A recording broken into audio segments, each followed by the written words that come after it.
Hey guys, just want to do a video today about a lot of the frequently asked questions and comments I get about the Bentley Arnage, so I thought I'd put a video together for you. Most of the time I like to answer people's questions in the comment section. Unfortunately, sometimes the same question will get asked over and over again, so I can't answer that every single time, so I thought I would put this video together. So if you've asked a question I've ignored you, unless it was just a stupid question, I will try to address it in this video. But starting off with the most frequently questioned from the last video where I said I was going to be selling the Bentley. The best comment award goes to FX Rousselot, who says, "Oh no, I feel like when my parents got divorced, and I just want to let you know, FX, this is not your fault."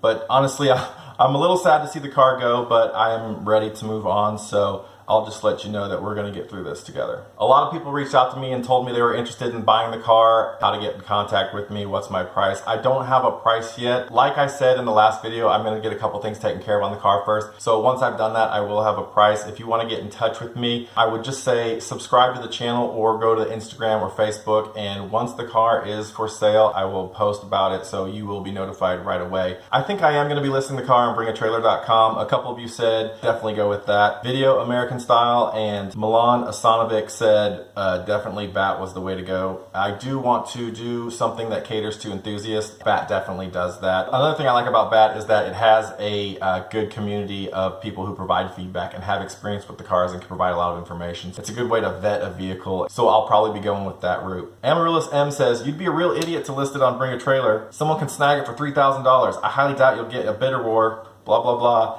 People know what an endless money pit these cars can be." A, you can do a reserve price on Bring a Trailer. B, the whole point of my video series is to show that the money pit that these cars are sometimes called is greatly exaggerated. Thanks for your input and good luck to you, good sir.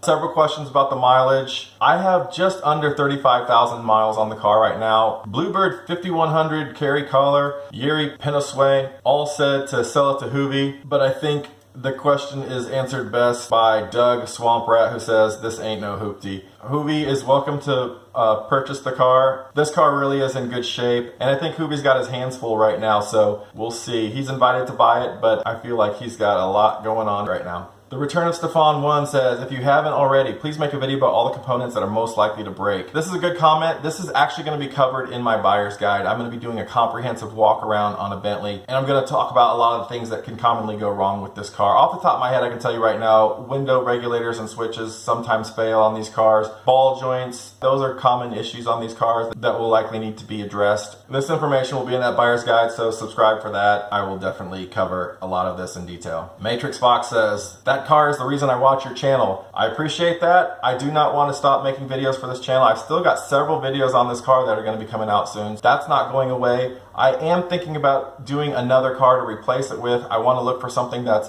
high risk and unique. I have one car in mind that I've been thinking about for a while, and that is the Fisker Karma. Those cars were very unique, I think very beautiful, and limited production. So that's something I've been thinking about doing, but if you have suggestions for something that you think would be a good high-risk car to have a long-term review on, let me know in the comments and I'll definitely consider some of the good ideas. Baseline Speed says, "Do more videos on the Infiniti M45. I think I have one video on that car and I'm just doing like a donut in the parking lot." Nobody asked to see those Infiniti videos. I think people here want to see the Bentley more often, but we do have a new car in the garage.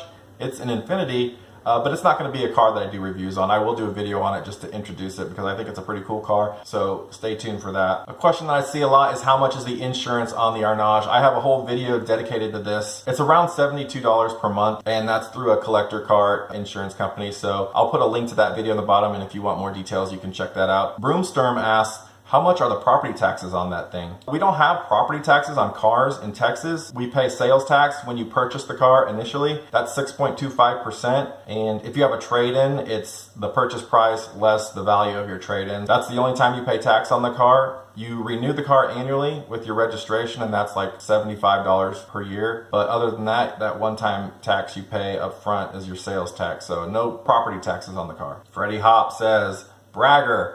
I get called that a lot, or that I'm showing off, and my channel is not about showing off. It's more about sharing my experience with other car enthusiasts who might be interested in a car like this. Yes, the car is definitely a status symbol That's not my reason for owning it. My reason is because I'm passionate about the car and it's super fun. So people are gonna think what they're gonna think. That kind of just goes with the territory. Condition red, B Farrell 22. How's the gas mileage? I said this in my 6-month video and it's been pretty consistent. I get around 12 miles to the gallon in the car, just under that.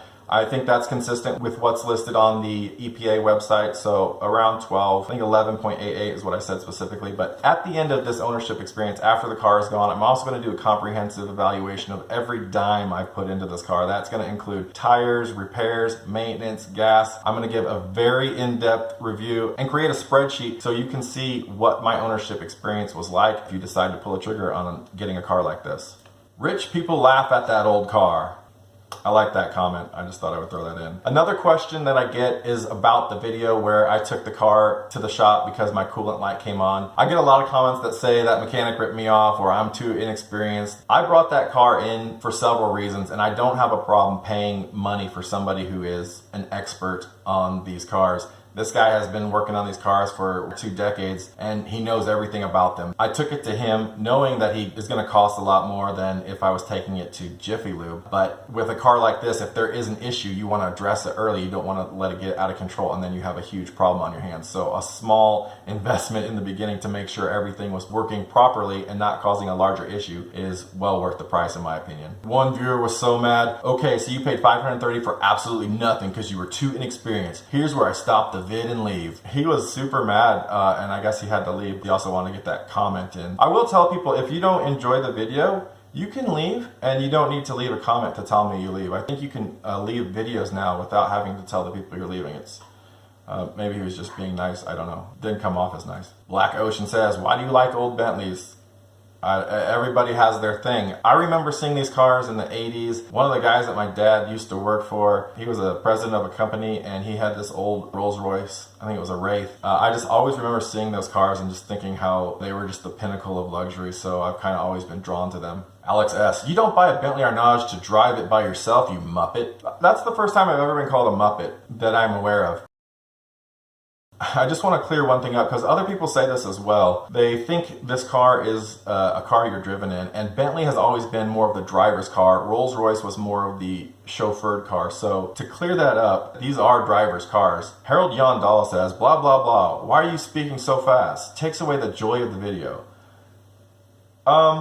YouTube has this feature now where you can change the speed of your video. So Harold, if you want to click on the settings there and move the speed, I think you can slow it down by 50%, maybe even slower. Hopefully that will bring some joy back into your life. RGRNDU says, when a chubby schlub wearing a t-shirt gets out, it's a pretty good sign. You're not a 1%er. No offense. I'm working on the weight issue, so hopefully I can get in shape just for you. Another question I hear a lot is, how much do you tip the valet? And I'll tell you this, valet is a really unique experience in this car, but I am going to do a video just dedicated to talking about valet service. To answer the question, I would say I tip between 5 and 20 depending on the experience. Sometimes when you get out of the car, they take care of you, they work for that tip. Put your car up front, they don't ask for your information, they just remember you when you walk in and when you come out, and they have the car ready to go for you. That's a $20 tip. Some guys, when they just, put you in the lot and stick you with all the infinities or whatever, then you get a $5 tip. I'm just kidding about that. You should tip people well in general if they give you good service anywhere. That's not just valet. Your servers at restaurants, always be a good tipper. That's just how I feel about those kinds of things. So that's all the questions I'm going to address in this video. If you guys have any other questions that I have not answered, leave them in the comments below and I will do this type of video again and I will answer those questions. I've got a video on the new car that's going to be going up shortly. Also, I've got some fun ones too. So stick around, subscribe, like the video if you liked it, thumbs down the video if you did cause your parents divorce. I'll see you guys in the next one.